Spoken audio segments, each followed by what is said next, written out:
What is up, you guys? Marty McFly coming at you, bringing you guys the merch. As promised, let's take a trip to the record store.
What is up, you guys? Welcome back. As promised, we did go to a record store, 3 of them, in fact. It was a pretty long road trip, but basically went up and down the eastern seaboard of Florida, checked out a couple great independent record shops. Here's what we got. First off, coming back to my good friends over at 518 Underground in Melbourne, Florida. It's well worth the long trip every time I make it to go over to that side of the state. And every time I get there, I get to talk to Rob and all those guys. They've been putting some amazing shows in the Melbourne area. Reminds me of what it felt like growing up as a kid when you have that dirgy underground garage where local bands would play, but now they're getting the big acts in there. I mean, they've had guys like Vietnam, they've had Agent Orange, they've had Cro-Mags, they've had so many great punk, hardcore, metal shows coming through the Melbourne area. And I saw this, and you know what? Just one of the most goated hardcore bands we could think of. They're definitely from that straight edge era. Man, a lot of violence, a lot of ass kicking, and just brutality, but great tunes for people like us and Judge. Just goat. This is probably one of my favorite EPs in my collection now, but I was really glad to actually be able to grab a copy of this. If you're not too familiar with Judge, if you think about straight edge hardcore and all that, and listen to the biography that is on YouTube right now, and it goes into the lead singer and his upbringing and the utter brutality of his upbringing, and it kind of makes sense for the music itself. But for people like us that just love heavy music, you know what, man? Crazy pink vinyl. I mean, really insane. But it's got 5 tracks on it. Judge, New York Crew, Fed Up, I'm In My Way, I've Lost, New York Crew, Warriors. There's some crazy EPs kind of set up like this, and bootlegs. I've seen bootlegs from different countries for this band, but seriously, one of the greatest hardcore acts in the scene, and pretty cool to just snag a copy of this. I know this was recently repressed, but it was pretty awesome to actually see this at 518 Underground in Melbourne, Florida. So I'm glad those guys are going strong and still keeping the dream alive. You know, it's a great record store, but it's also a great skate shop, surf, skate, whatever. They have great merch. They have great t-shirts and long sleeves, hoodies, whatever. And they have great equipment. They'll build boards for you for actually like a, you know, it's still expensive. You know, everything's expensive these days, but honestly, for guys that are willing to build your board out of an independent shop, it's actually cheaper than some of the places I grew up with. So kudos on the 518 guys for charging an affordable price for building your skateboards and your decks. Next up, this has been sitting in this shop for ages. And I said, you know what? I've always loved this band. This needs to come home with Daddy. Tooth and Nail by Dokken. Just classic Dokken. You know it. Phenomenal album, phenomenal band. I've even loved the stuff that they've done late in their career. Everything they've done, I've just really enjoyed. This is straight out of like the Rat, just hair metal era, but I hate calling it hair metal because it's not glam, it's not Poison. Dokken is its own species of band, but they arose in that era, I guess you could say, of, you know, the 80s hair metal.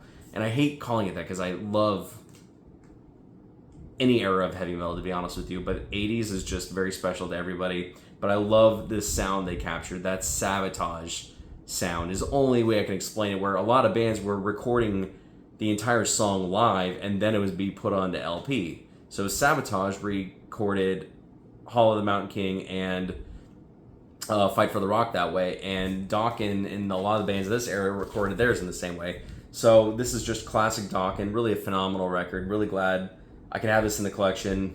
OG press. I'm surprised it was $20. Maybe it's because it's a little beat up. But to come off of 1984 off of Elektra Records, really glad to have this in the collection now. So that's 518 Underground. Really, those guys are amazing. One of the guys is in another hardcore project with, my apologies, with the Paul Mazurkiewicz from Cannibal Corpse. So hardcore project from them, you know, Heaven's Gate. Well, one of the guys from that band is actually one of the part owners of 518 Underground. So give you an example of how real, down to earth these guys are in the hardcore and heavy metal scene. And, you know, you got the drummer from Cannibal Corpse in your band. You're going to do all right. Now, this is another favorite record store of mine. I took a very long trip to St. Augustine, one of my favorite cities in the country. It's just a great town, great people, phenomenal food, great independent record store right there in the center. There's a couple actually in the general area, and it's not too far from one of my other favorite places in America, which is Tiger Records. So there's a great record store there called Tonevendor, and I did not expect to see this. I didn't think I was going to get anything because I spent so much during the Christmas time and my birthday and all this stuff picking up extra tunes and buying vinyl and CDs and tapes and just whatever I could get my hands on, because I kind of lost control, but I've been listening to everything and I've been having a blast doing it, and I don't regret any of it. This is a band I did not expect even to have a vinyl. I've known their CDs for a while. Now, if you're not too familiar, there is a band from Canada called Secret and Whisper. When that band broke up, some of the guys from that left to join this band.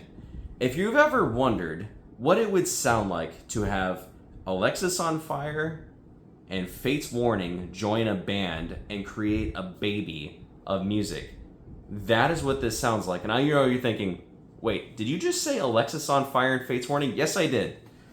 And that's this band, Shreddy Krueger. I mean, the name is hilarious, I get it. But these guys are super, super talented. They create incredible metalcore, hardcore, and prog fusion is the only way, with a really high-pitched, like, falsetto voice, similar to what you expect on, like, Fate's Warning, you know, Arch, or, you know, any era of Fate's Warning, I guess you could say. But, wow.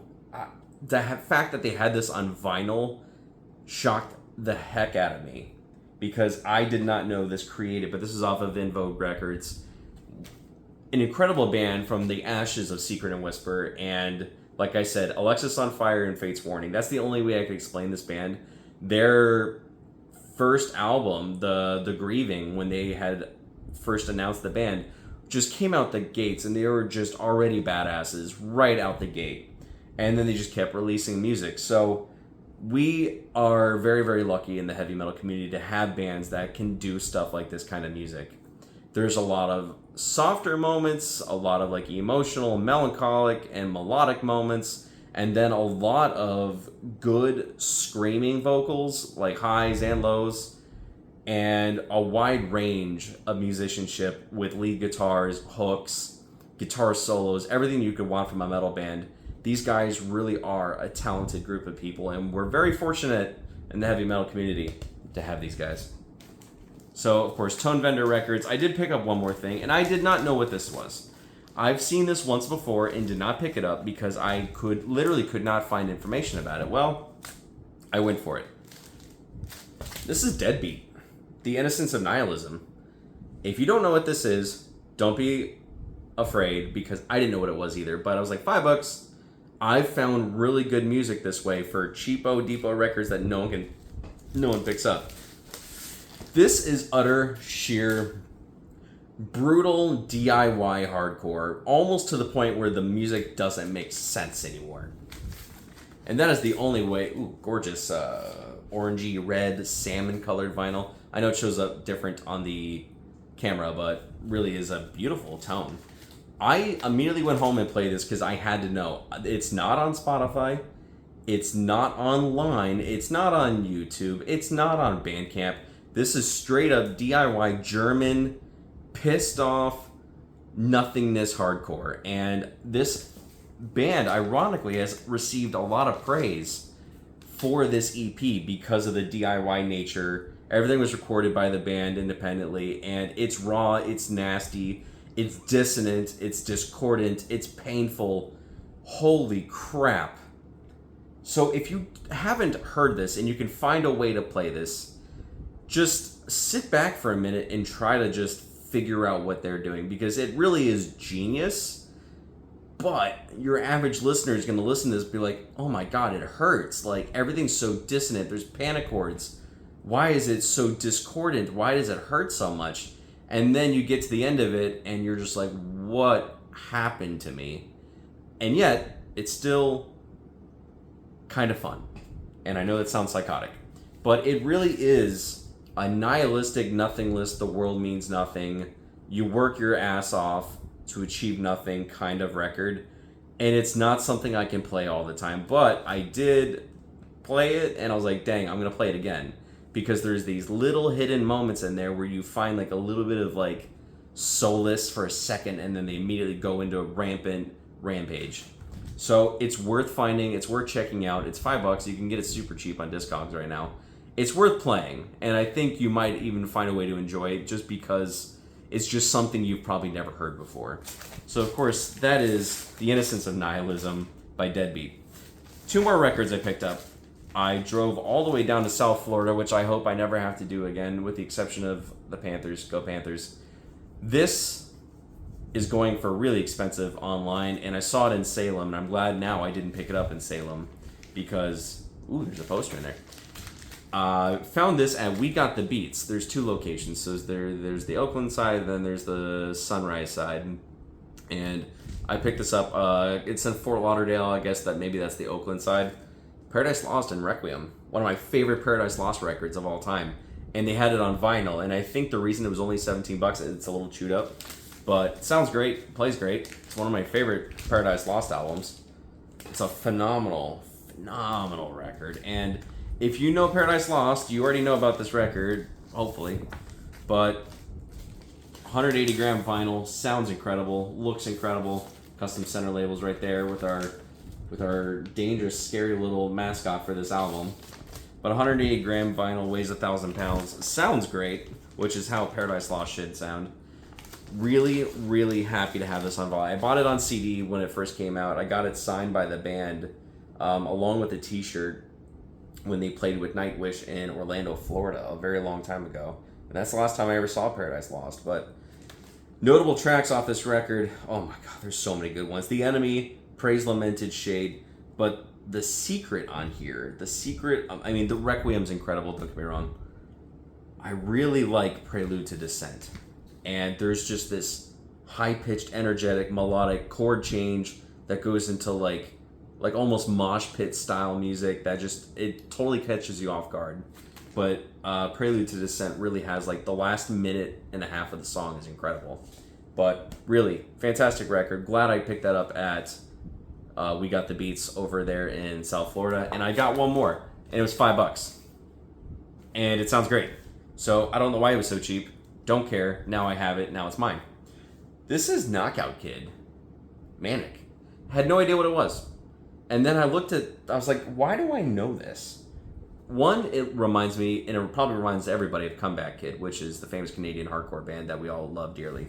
But I was like, why else does this look familiar? I'm like, I've actually seen this band on something before. You know why? It's because it's on Bullet Tooth Records. God, I miss that record label.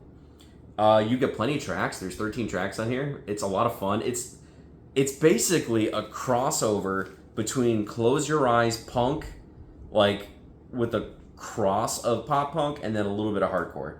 So almost a Day to Remember-ish Close Your Eyes. I would say closer to the Close to Home, Close Your Eyes style of hardcore with a touch of pop punk with, like, you know, just neck deep style vocals, really melodic, and a little bit of melancholy mixed in, but a lot of, like, fast-paced hooks, and it's just fun. It's not New York death metal. It's not anything else that I've mentioned on this list, but I love this kind of music, especially the kind of fearless Bullet Tooth, Face Down records style of, like, pop punk and hardcore mixed together. Like, especially bands, like I said, like Close Your Eyes, Neck Deep. I love that kind of stuff. And this is no different. This is really along that same edge. So you already know if you like it or not, but it was $5, man. I was like, it's coming home with me. For a vinyl, 13 tracks, you get plenty of money for it. Really, really glad I was able to pick that up. So we did well. You know, a post-Christmas vinyl shopping spree, which I was not expecting to spend money, but it happened, and I'm very happy about it. I know there's been so many things going on lately, especially with music, and we are very lucky again with 2026. I think it's going to be a phenomenal year for music. We got the new Threat Signal, which of course I pre-ordered immediately. And we got the new Threat Signal, we got the new Lamb of God coming out. We're probably going to get a new Shadows Fall record, I hope, this year. So many bands are in the studio. As I Lay Dying is trying to do something right now. I don't know what's going on with Tim and all that stuff. I guess we'll find out. But, you know, maybe we're going to finally get this Howard Jones, Adam D crossover project. And then we're supposed to get another Adam D Cannibal Corpse Grinder project. And then, no, we're not getting another Times of Grace. God, I wish. That'd be amazing. But there's so much to look forward to. So many good projects that are coming out. And At the Gates is now releasing the album that was made before Tompa died. Rest in peace, Tompa. Long live At the Gates. Some of the godfathers of heavy metal in general. Like, we would not have the music we have today without these guys. Especially Slaughter of the Soul. Wow. You know, Gardens of Grief. Incredible. I love that band. I love everything they've done. But rest in peace, Tompa. We miss you dearly. But the new track just got released today. It's fantastic. And it's the last time we're going to hear Tompa in our lifetime, so to speak. But at least they had this all recorded before he underwent surgery. It sounds incredible. We miss you dearly, brother.